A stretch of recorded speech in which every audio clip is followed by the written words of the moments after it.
თემაზე უნდა მოგიყვეთ ადამიანის უფლებების ტოტალური დარღვევა ერთ საქმეში, სასტიკად ნაცემი ახალგაზრდა სასამართლოშია, ახლაც მას აქეთ ედავებიან სამართალდარღვევას, პროცესი იმდენად რეზონანსულია და მომხდარი იმდენად კომპლექსურად ასახავს რეჟიმის ძალადობის სახეს, რომ დღეს დარბაზში 5 ქვეყნის დიპლომატებიც მივიდნენ. ლაპარაკია აქციის მონაწილე დავით გოგილაშვილზე, რომელსაც ანგარიშწორებიდან მე-17 დღესაც ახლაც ეტყობა დაზიანებები. ისტორია იწყება უზენაეს სასამართლოსთან, სადაც აქციის მონაწილემ ფუნთუშა იყიდა და მოყვა სპეცრაზმის მიერ მოწყობილ ჭყლეტაში.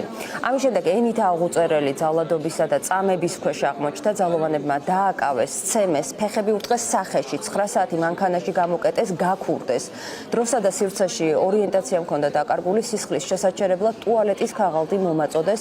ამ მონაყოლს ისმენდა დღეს მოსამართლე ნინო ენუქიძე, რომელიც როგორც წესი ხელისუფლების დაკვეთას ასრულებს ხოლმე, რის გამოც ის მოხვდა ესტონეთის სანქციების სიაში. ცოტა ხნის წინ დასრულდა სასამართლო პროცესი, გადაწყვეტილების გამოცხადება გადაიდო. ჩვენ ახლა შემოგვერთება თავად დავით გოგილაშვილი. მისი ისტორიის მოსმენა ჩემთვის ძალიან მძიმე იყო, დარწმუნებული ვარ, ძალიან მძიმე იყო მაყურებლისთვისაც. დავით, მოგესალმებით. ბოდიშს გიხდით კიდევ ერთხელ, რომ შევეხებით იმ საკითხს, იმ წამებას, რომელსაც დაექვემდებარეთ ძალოვანების მხრიდან. მოსამართლემ მოიწმინდა შოკის მომგვრელი ჩვენება თქვენგან. სუფთა ადამიანური თვალსაზრისით, აი რა რეაქცია ჰქონდა მას და რა გადაწყვეტილებას ელოდებით? მე მოგესალმებით, პირველ რიგში მივესალმებით თქვენ მაყურებელს. ჩემთვის მოლოდინები არც ისე დამაიდება, იმედიანი მოლოდინები მოხს, იმიტომ რომ შესვენების პროცესში გამოვედი და გავიგე თურმე ჩემი მოსამართლე დასანქცირებული არის და არც არანაირი ადამიანური ეფექტი ვერ შევატყე, როდესაც მე ჩემ ისტორიას ვყვებოდი. ჩემი წამების ისტორიას ვყვებოდი. აი, გამოცხადდა შესვენება, ხომ? ანუ ამ საუბრის თქვენი მონაყოლის მოსმენის შემდეგ მან მაინც მიუთითა იმას, რომ თქვენი მხრიდანაც ჰქონდა დანაშაულს ადგილი. ვთქვათ მაყურებელს, რომ სრულიად უმიზეზოდ დაგაკავეს და ყველაზე მძიმე თქვენი ისტორიიდან რომელი ეპიზოდია თქვენთვის, აი, რაზე ვერ და არ უნდა დახუჭოს თვალი მართლმსაჯულება? კი ბატონო, გეტყვით.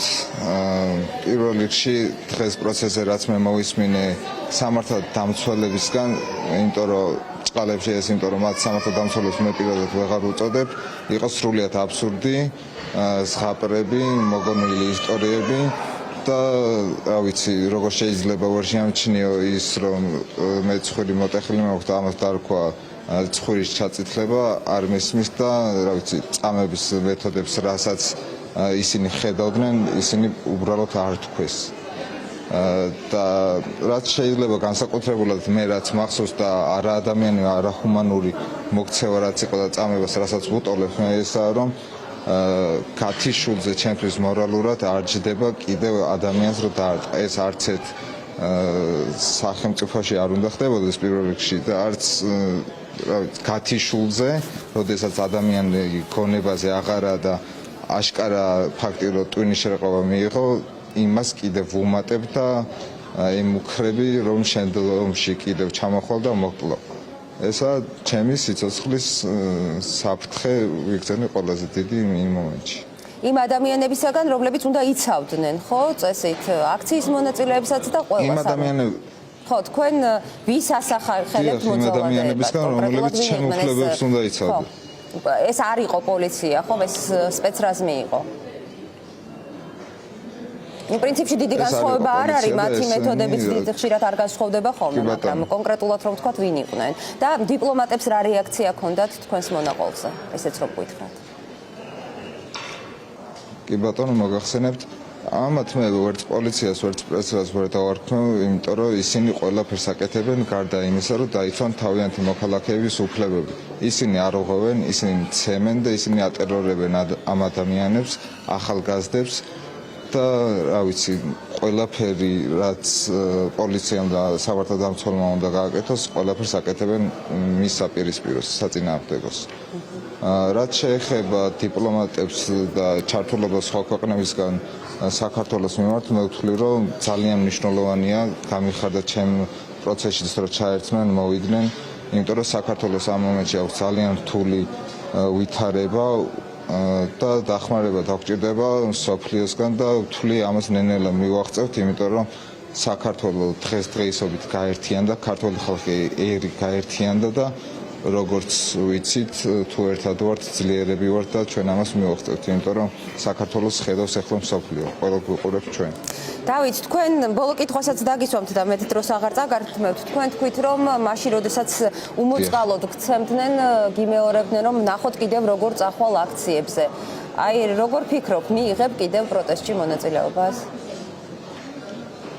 აუცილებლად აქამდე წოლითი რეჟიმი მქონდა და ვერ უერთდებოდი და წუხვარ მაგაზე, თუმცა დღეიდან აუცილებლად შევუერთდები პროტესტს, იმიტომ რომ შეუძლებელია ჩემთვის დავნებდე პირველ რიგში საქართველოს, ამას მე ვერ გავაკეთებ და პირიქით ხალხსაც მოვუწოდებთ, რომ ეს ის მომენტია, როდესაც ისტორიაში შეგიძლია შეხვიდე და გადაარჩინო შენი სამშობლო.